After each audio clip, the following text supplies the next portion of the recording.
California is famous for Hollywood, Silicon Valley, and other famous landmarks, but there is a dark side to the state. The alternative lifestyle of the state has attracted several strange cults such as Heaven's Gate and the Manson Family.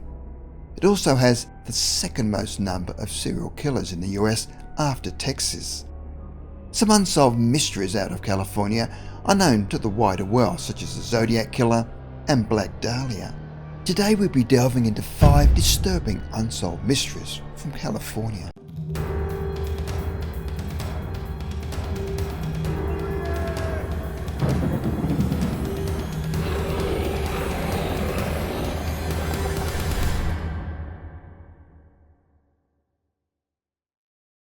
Number 5. Anna Waters. Michaela Benedict was having a friendly conversation with her friends on January the 16th, 1973, while her 4-year-old daughter, Anna Waters, played outside of their home in San Mateo County. Michaela became suspicious when, at around 2:20 p.m, she realized she hadn't heard anything from her daughter for a while. The little girl had disappeared from the backyard. Michaela frantically searched the property for around half an hour before calling the police. The investigators were worried that she had fallen into a creek by the house and drowned, but they never found any trace of her in or near the water. While it has never been proved, some family members and investigators alike believe that she may have been abducted by her biological father, George Henry Waters. The prestigious Dr. Waters suffered from paranoid schizophrenia. He formed a friendship with a shady psychic who shared the same first name as himself, called George Brody. A friendship that would destroy his marriage with Michaela. George moved to San Francisco to live with Brody following the divorce. Brody was a manipulative conman who insisted that Waters' daughter Anna was the reincarnation of a woman he had known. Strangely though, Waters was never concerned about the obsession Brody had had with his daughter. Brody died in 1981 and Waters committed suicide just 2 weeks after. Years after the disappearance, Anna's half-brother Nanda remembered something that he and Anna never discussed with their parents. The pair were playing together in front of the house around a month before the disappearance when an unfamiliar couple pulled up to the house in a Chevrolet Impala. The couple attempted to persuade Anna to get into the car, but she refused. It has never been established who the couple were or if they were involved in the disappearance. Number 4. Bryce Laspisa. 19-year-old college student Bryce Laspisa was heading home from Northern California in the early hours of August 30th, 2013, when he gave his parents a call and told them that he planned on pulling over and sleeping. Bryce, who was traveling to see his girlfriend, never returned home. An officer from the California Highway Patrol visited his parents at around 8 a.m. to inform them that Bryce's car had been found crashed near the Castaic Lake. The car was discovered on its side. There had been no sign of Bryce himself, but his wallet, laptop and phone had been left in the car. While Bryce may have been able to escape the vehicle, authorities speculated he could have injured his head in the crash. Even though the area was searched many times, both by foot and by air, Bryce Laspisa or any trace of him has never been found. Bryce's parents do not feel that being the victim of foul play though. Instead, they have hope that their son is still alive. Bryce wasn't acting like himself a few days before disappearing. He broke up with his girlfriend on August the 28th, with his parents reporting him missing the next day after he failed to call them as promised. After police found him unharmed at a rest stop, he called his family to tell them he was doing fine. As for the crash near the lake, some people theorise that Bryce ran away from home. There have been several unconfirmed sightings of Bryce that put him in Nevada, Oregon and Washington. Number 3. Christine Walters.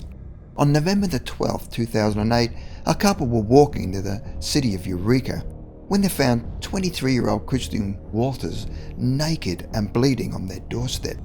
They rushed the young woman to the hospital where she refused to explain what had happened to her. When she was discharged, she confided in her mother in Wisconsin, telling her that she was chased through a forest by demons after performing a shamanic ritual. Walter's mother offered to fly to California to get her, but Walters insisted on flying back to Wisconsin on her own. Walter's mother said that she was acting paranoid on the phone over the next few days. She apparently believed the demons from the forest were still hunting her. She couldn't explain why she was naked and bleeding that day because the demons would have been able to hear. On November the 14th, Walters left a backpack and ID at a coffee shop and left. She was never seen again after that. Walters was staying on the West Coast for the 4 months leading to her disappearance.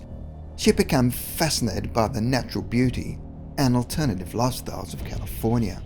According to her friends and family in Wisconsin, she met up with a group of like-minded spiritualists. She was always a trusting person, and so it is possible that she'd found herself involved with a dangerous sect. Number 2. James Gilmore Jr. James Gilmore Jr., known by the nickname Jimmy, was a hardy 14-year-old boy from Baldwin Park. He was known to hang around with a teenage motorcycle gang and bully other kids. His parents were separated and the entire family was recognised by the local police for causing trouble. His neighbours considered Jimmy to be a nuisance, and even his siblings and her mother weren't particularly fond of him. On January the 7th, 1962, Jimmy and his younger brother were at home by themselves watching TV when Wayne heard a knock at the back door. Jimmy told Wayne that he would be going outside and would be back soon. After Jimmy hadn't returned home for 3 days, his mother eventually reported him missing to the police. Even then, she told the police that her son was vicious and had likely run off with his friends. While Jimmy's father was skeptical about the story, suggesting his son may not have left the house, the authorities never considered the family to be involved in the disappearance. After 10 years, the Gilmores moved out of the house. In March of 1985, 10 years after the Gilmores had moved out, a worker renovating the property discovered Jimmy's skeleton buried beneath the home in a shallow grave. At this stage, the remains had been in the ground for over 2 decades. So how come the Gilmores did not smell anything, as it appears he must have been buried under the house shortly after he went missing? The police subjected Jimmy's brother and parents to a lie detector test, but they all passed. As of 2015, no one has ever been arrested for his murder, and those connected to the case are no longer alive. This is a mystery that will likely never be solved. Number 1. Stephanie Crow. The body of 12-year-old Stephanie Crow was discovered by a grandmother in Escondida on January the 21st, 1998. Stephanie was found lying in the doorway, but had actually been stabbed on the bed 9 times. The police were unable to detect DNA or fingerprints at the scene of the crime. They were never able to find a murder weapon either. Amazingly, no one else in the family claimed to have seen or heard anything suspicious during the night. There was nothing out of place in the bedroom, and even the door had no sign of a forced entry. A schizophrenic drifter called Richard Tweet was seen in the neighbourhood the night before, banging on doors and shouting for a girl named Tracy. However, he was released due to lack of evidence. The police then investigated her older brother Michael. Michael said that he walked past Stephanie's room early in the morning, but at that stage her body wasn't in the doorway. Police accused him of being jealous of Stephanie, and he finally confessed to the murder after being interrogated. His friends Aaron Hunter and Josh Treadway were also implicated in the killing and questioned. While Josh would admit to having a role in the murder, Aaron denied everything. He provided a detailed hypothesis on how the crime may have happened, but he denied being involved in it. The teenagers were all charged with murder, but they were never prosecuted due to the fact their confessions had been forced out of them. Suspicions would then return to Richard Tweet, as traces of Stephanie's blood were found on his shirt. Tweet's lawyer argued the shirt, which the police took when they had arrested him, was contaminated due to the police's poor handling of crime scene evidence. Even though Tweed was convicted of the murder in 2005, he would be acquitted in 2013 following a retrial due to lack of evidence.